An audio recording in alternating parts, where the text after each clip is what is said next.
નમસ્કાર મિત્રો, અમારા નવા વિડીયોમાં આપનું હાર્દિક સ્વાગત છે। આજે આપણે વાત કરીશું ડૉક્ટર મહેતા સાથે બનેલ એક સત્ય ઘટના વિશે। યુવતીએ વિનંતી કરી, સર, મારી એક રિક્વેસ્ટ છે, આજનું ડિનર આપ બંને મારી સાથે લેશો? મેં હોટેલમાં ટેબલ રિઝર્વ કરાવી રાખ્યું છે। મને શ્રદ્ધા છે કે તમે ના નહીં પાડો। ડૉક્ટર મહેતા અમદાવાદમાં લગભગ 35 વર્ષથી પ્રેક્ટિસ કરી રહેલા સિનિયર ગાયનેકોલોજિસ્ટ છે। કાઉન્સેલિંગ રૂમના અનેક કડવા મીઠા સંભારણા એમના દિમાગમાં સચવાયેલા છે। કભી ખુશી કભી ગમ આવું માત્ર ફિલ્મોમાં જ નથી હોતું, પણ જીવાતી જિંદગીમાં પણ જોવા મળે છે। કેટલી બધી મીઠી યાદો છે। કોઈ ગરીબ સ્ત્રીએ દીકરાને જન્મ આપ્યો હતો ત્યારે એનો પતિ બિલની રકમ ચૂકવી શક્યો ન હતો, પણ દિલની દુઆ આપી ગયો હતો। કોઈ ઉદાર ધનવાન પુરુષે એના અબજોના કારોબારનો વારસદાર જન્મ્યો હતો। એની ખુશીમાં બિલની રકમ ઉપરાંત 6 એકડા જેટલી રકમ ખુશી પેટે આપતો ગયો હતો। કેટલાય યુગલો એમના સંતાનોના જન્મદિવસે થેન્ક યુ ડૉક્ટર લખેલું ગ્રીટિંગ કાર્ડ મોકલાવતા રહેતા હતા। થોડી કડવી સ્મૃતિઓ પણ હતી।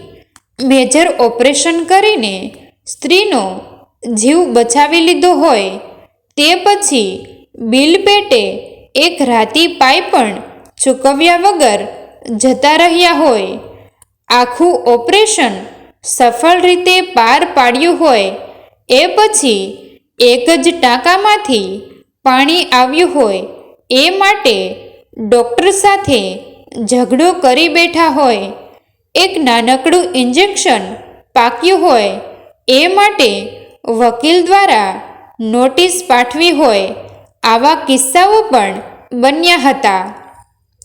ડૉક્ટર તો બધા દર્દીઓ સાથે એક સરખું વર્તન કરતો હોય છે, પણ દર્દીઓ ભિન્ન ભિન્ન પ્રકારની પ્રતિક્રિયાઓ આપતા રહે છે। જેવી જેની સમજ, જેવા જેના સંસ્કાર। આવો જ એક કિસ્સો ડૉક્ટર મહેતાના સ્મરણ આકાશમાં ઝબકી ગયો। લગભગ 25 વર્ષ પહેલાંની આ ઘટના છે। એક કપલ એમની પાસે આવ્યું હતું।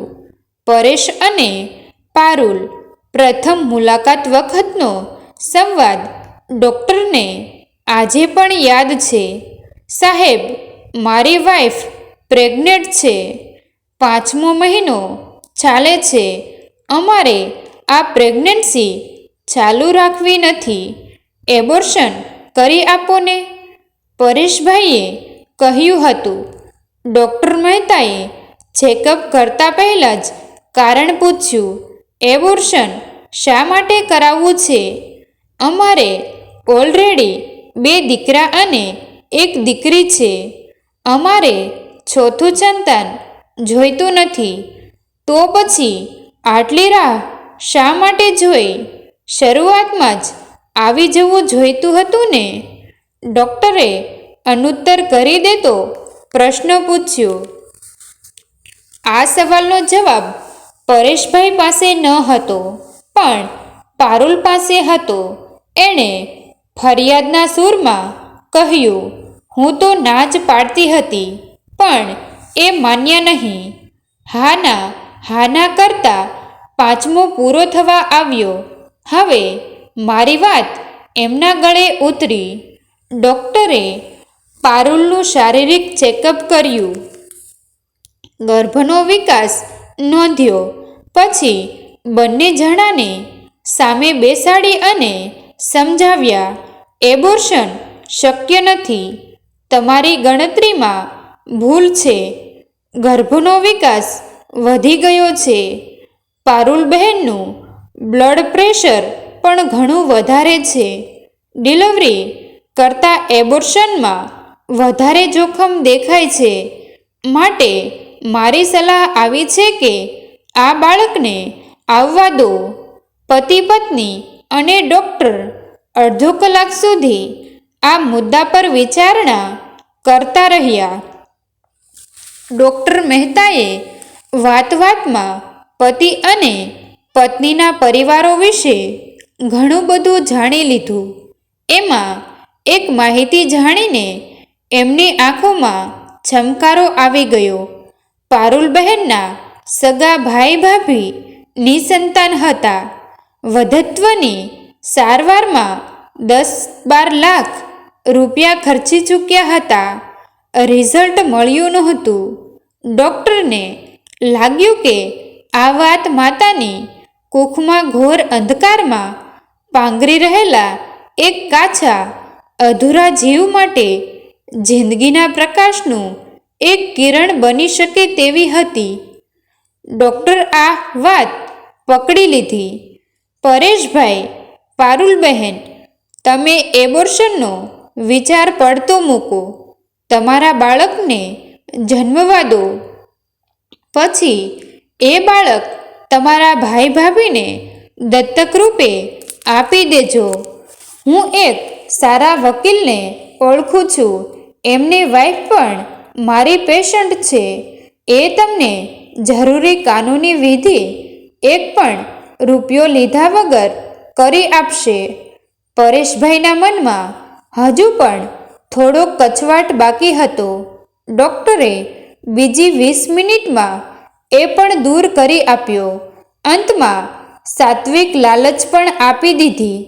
જો તમે આ પાપકૃત્ય કરવાનું માંડી વાળશો તો હું ડિલિવરી 50% ફીમાં કરી આપીશ.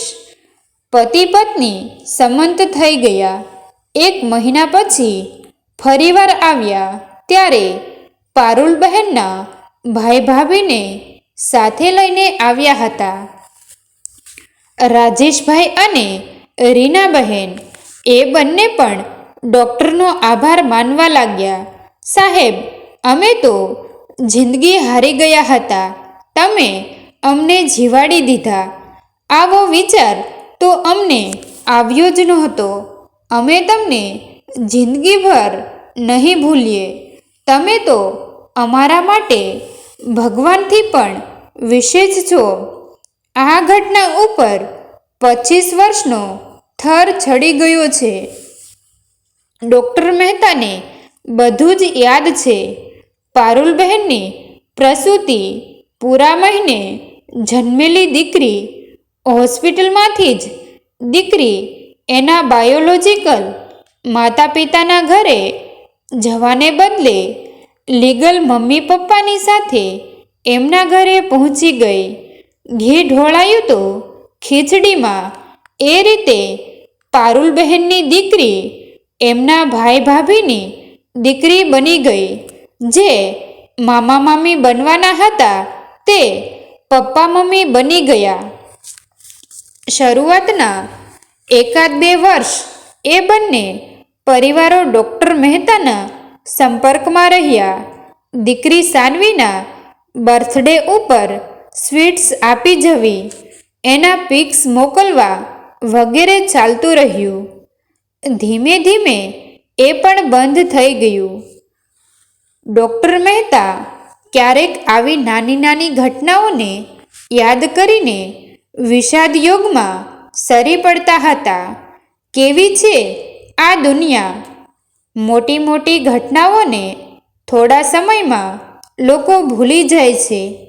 પરેશ અને પારુલનું તો સમજ્યા, પણ રાજેશ અને રીનાને ક્યારેય હું યાદ નહીં આવતો હું.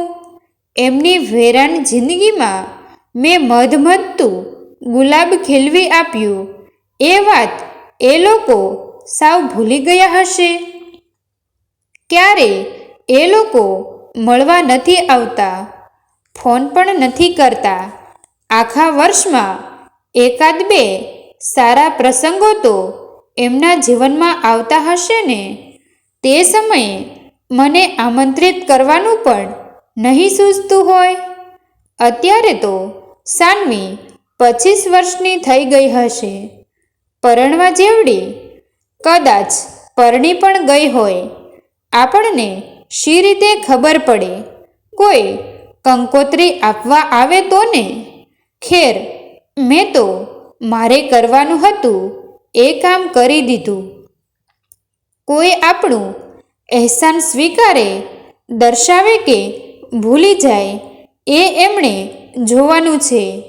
આવી તો કંઈ કેટલીય ઘટનાઓ હતી, કેટલીક મીઠી, કેટલીક કડવી, પણ એ બધી ઘટનાઓને જ્યુસ મશીનમાં નાખીને એનો નિચોડ કાઢવામાં આવે તો સરવાળે એ કશાય મધુર જ લાગતો હતો. તાજેતરમાં ડૉક્ટર મહેતાને મુંબઈ જવાનું થયું.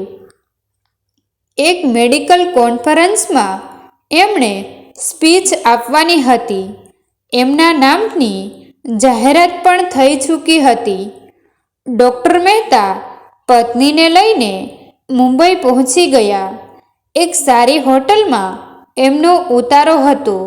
સાંજના છેલ્લા રેશનમાં એમની સ્પીચ હતી.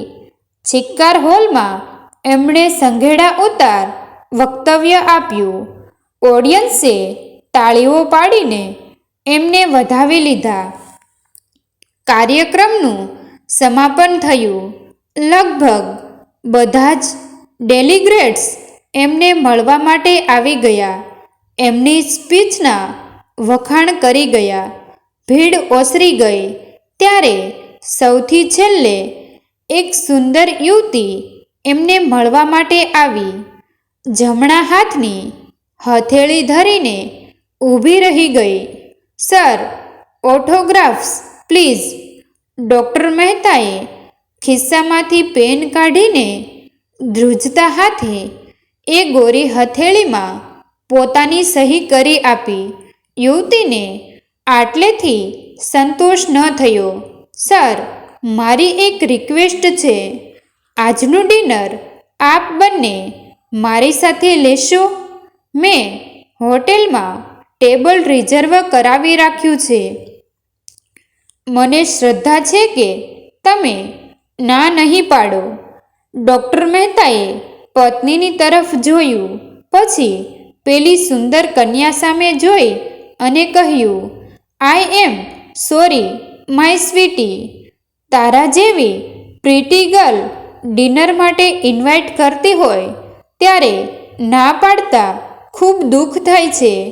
પણ આજે તારી આંટીનું પેટ ખરાબ છે અને હું રોજ દિવસમાં એક જ વાર જમું છું, માટે મારે ના પાડવી પડે છે. યુવતીની આંખોમાં આંસુ ઉભરાયા. અવાજમાં કંપન આવી ગયું. અંકલ, અત્યારે ના પાડો છો એવી જ ના 25 વર્ષ પહેલાં મારી જિંદગી બચાવતી વખતે ના પાડી દેવી હતી ને? પારુલ બહેન અને પરેશભાઈ તમને યાદ આવે છે? સ્મૃતિના આકાશમાં કડાકો બોલી ગયો. 2.5 દાયકાની ધૂળ એક સામટે ઉડી ગઈ. લેબર રૂમમાં પહેલીવાર અવતરેલો 3 કિલોનો પિંડ આંખો સામે રમી રહ્યો. સ્વરપેટીમાંથી સવાલ ફેંકાયો, બેટા તું? સાનવી હાથ જોડીને ઊભી હતી. હા અંકલ, હું ડૉક્ટર સાનવી શાહ અહીં પીડિયાટ્રિશિયન બનવા માટે આવી છું. તમને ક્યારેય મળી નથી, પણ તમારા વિશે ખૂબ ખૂબ સાંભળ્યું છે. પપ્પા મમ્મી તમારી વાતો કરતા થાકતા નથી. મારા ફ્લેટ પર આવો અને જુઓ કે હું રોજ કોની પૂજા કરું છું. મારા ધરતી પરના ઈશ્વરની, જેમણે મને બચાવી લીધી ન હોત તો હું 5મા મહિને જ મરી ચૂકી હોત. સાનવીની વાત સાંભળ્યા પછી મિસિસ મહેતાનું પેટ પણ સારું થઈ ગયું અને ડૉક્ટર મહેતાની ભૂખ પણ ઉઘડી ગઈ. ત્રણેય જણા ડિનર માટે ચાલી નીકળ્યા. સ્વાદની દિશા હતી અને સ્નેહનું બંધન હતું. મિત્રો, તમને જો આ વિડીયો પસંદ આવ્યો હોય તો વિડીયોને લાઈક અને તમારા અન્ય સગા સંબંધી મિત્રો સાથે વિડીયોને શેર કરવાનું ભૂલતા નહીં.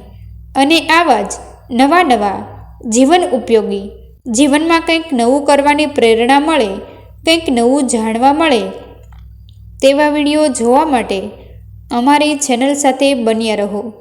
થેન્ક યુ મિત્રો. મળીએ છીએ એક નવા વિડીયો સાથે. આભાર.